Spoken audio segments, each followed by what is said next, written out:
Ako naman, good points yung sinabi nila pareho, pero ako ma-advise ko naman sa mga like tinatry nilang yun nga mag-workout and mag-balance ng diet. Siguro para sa akin, do what works for you.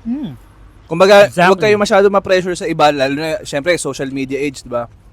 Ang dami mong mga mapapanood ngayon na dapat ganito kinakain mo, dapat ganito ganyan. Kasi hindi naman tayo lahat pro eh. Hindi naman tayo lahat kumbaga as in talagang dedicated na fitness enthusiast eh. Siguro find what's ano na lang, what works for you. Yeah, what fits for you. At saka Oo. hindi lahat talaga pwedeng sumuwak sa Mm. yung swak talaga sa kanya. I mean, we have our own uniqueness eh. Mismo. Tsaka halimbawa, ako tulad ko, kumbaga naturally ano ako slim eh.